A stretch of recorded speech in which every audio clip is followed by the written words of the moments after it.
Okay, we could do a whole class on Plato, even Plato and rhetoric almost, because people have, frankly. But we don't really have time for that. But Plato is incredibly important when it comes to the subject of rhetoric, mostly because, as my first line in this slide says, there's one at every party.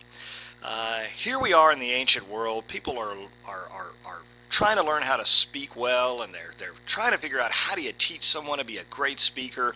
There's always one guy in the back of the room who says, this is all a bunch of bunk.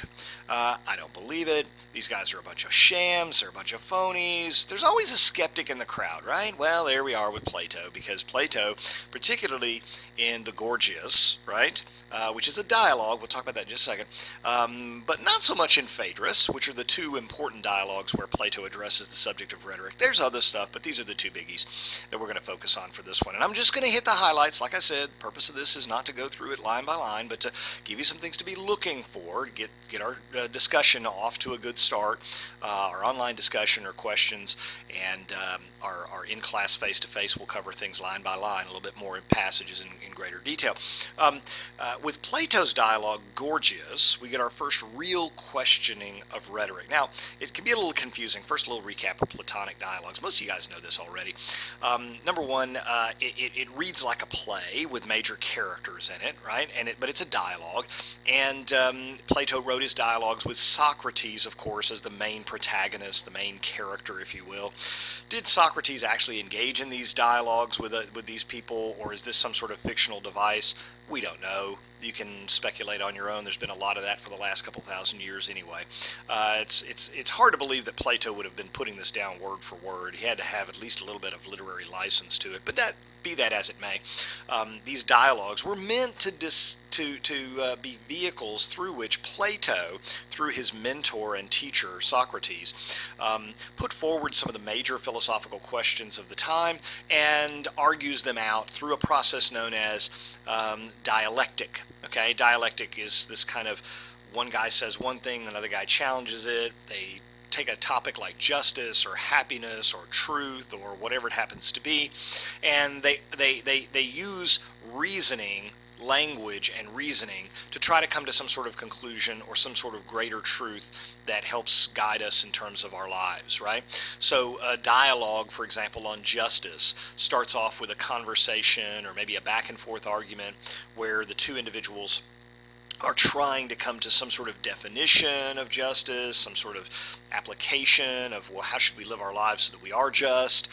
So it's a lengthy philosophical discussion between at least two, or sometimes frequently more than that, individuals for the purpose of arriving at truth, because that's what Plato, Socrates, however you want to phrase that, Plato believes that's the way you arrive at truth. Two minds basically grappling with the question, arguing with one another, and eventually arriving at a truth. Now, two things you need to understand in the ancient world particularly, but Plato would certainly believe this.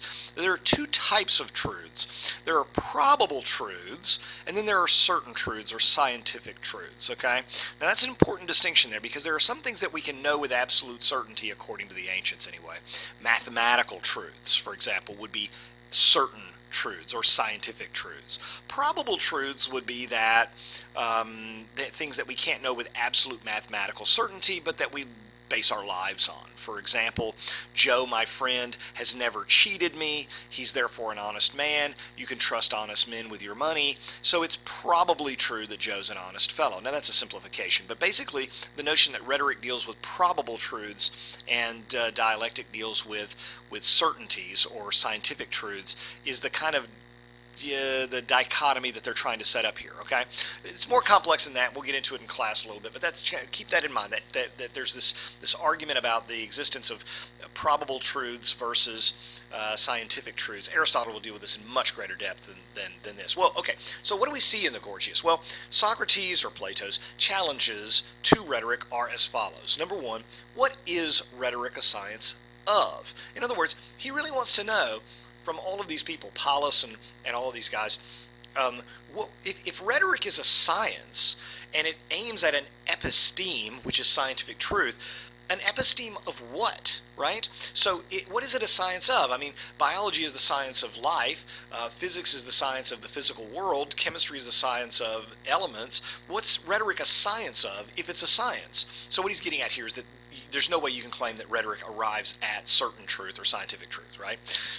Secondly, his second challenge is rhetoric is really limited, according to Socrates in this dialogue, to inducing belief, not at arriving at truth. In other words, it's designed to persuade people to believe a certain thing rather than to convince them of the truth of a certain thing. It persuades to belief, but it doesn't aim at discovering right and wrong.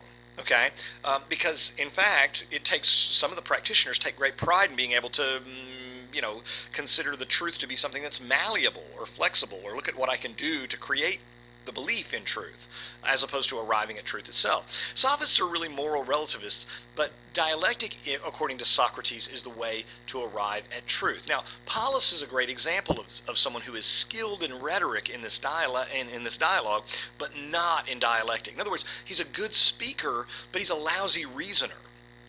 And when we see him arguing back and forth with Socrates in this dialogue, we can see pretty clearly by about halfway through, Polus is no match.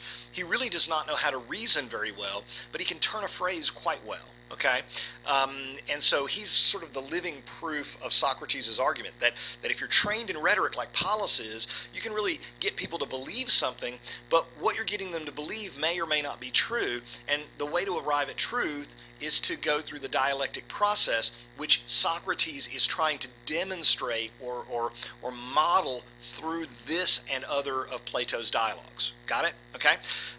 Now, the big finish at the end of this particular dialogue is the idea that rhetoric, according to Socrates, is a kind of a knack, okay, or a routine, or something of producing a sort of pleasant experience for the readers. It's a, if you're good at rhetoric, you've got a knack for getting people to believe certain things, or getting them to like the way you put things. Okay, kind of like a particular rap star might be particularly good at coming up with some sort of pleasant sounding or catchy sounding jingo-y kind of thing, or a commercial with a jingle or something like that, is what he's getting at. Rhetoric is the knack of being able to do that, right? To be able to write a great commercial on the radio that has a great jingle, a catchy little tune, something like that, that is memorable and people like it and it's pleasant to the ear, but just because it sounds great doesn't mean it's true, you see? And so there's the distinction he's trying to draw there. Now the big finale here, is his famous cookery analogy. And this is really important. I want you to pay particular attention to this as you read through this, because this is an extensive analogy.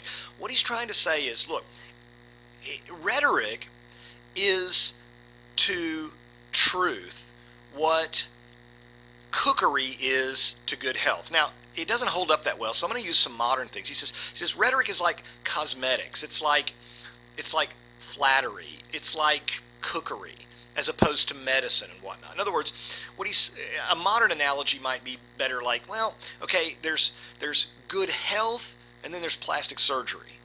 There's good health, and then there's really good makeup.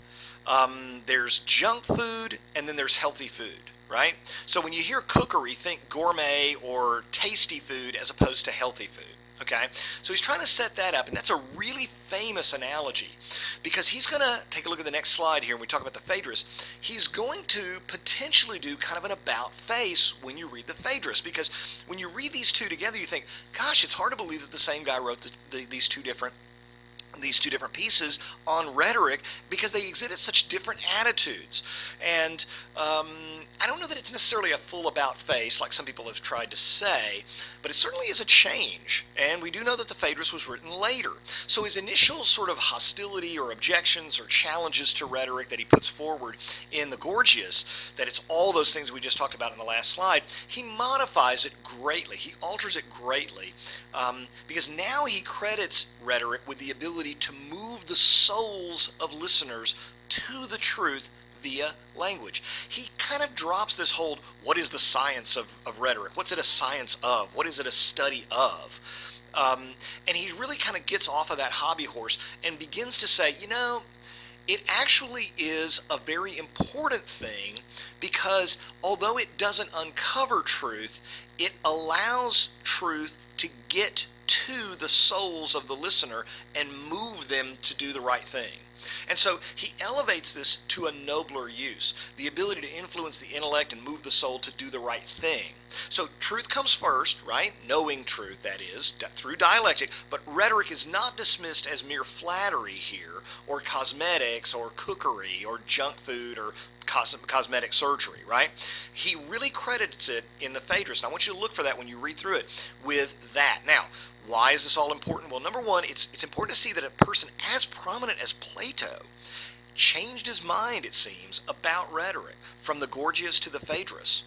And that's a profound thing when you think about it. Somebody as important as Plato begins, it looks like, to really appreciate the power of rhetoric and to say, you know what, maybe I sold it short. At least that's my reading. The second thing, though, and this is even more important for next week's lecture, is it sets up for Aristotle, Plato's student. You know, Socrates was the teacher of Plato. Plato was the teacher of Aristotle. Aristotle was the teacher of Alexander the Great, who broke things and killed people, but that's a different story. It presages Aristotle's great statement at the beginning of his book on rhetoric. He seems to have worked out the problem that Plato was trying to work through in both of these dialogues and in other things that we may not even know about that we don't have anymore. And that is, Aristotle comes to this really interesting sort of compromise theorem, if you will, that rhetoric is the counterpart of dialectic. And we'll talk more about what that means and why that's significant when we get to Aristotle. But I just want you to see the difference between the first dialogue here and the second dialogue. What did he choose to do? And how did he change his way of thinking about it? And what do you think informed his change in thought here? Or have I totally mischaracterized this? Maybe Phaedrus and Gorgias aren't antithetical. Maybe he just didn't elaborate in Gorgias and I'm overdoing it, right? I'd be in the majority in thinking so, but that doesn't mean I'm right, right? So keep in mind what he's doing here. Take a very close look at both of these side by side. See how different they are. See if you can sort of justify this seeming change in thought about the topic of rhetoric here, and bear all of that in mind when we get to Aristotle next week.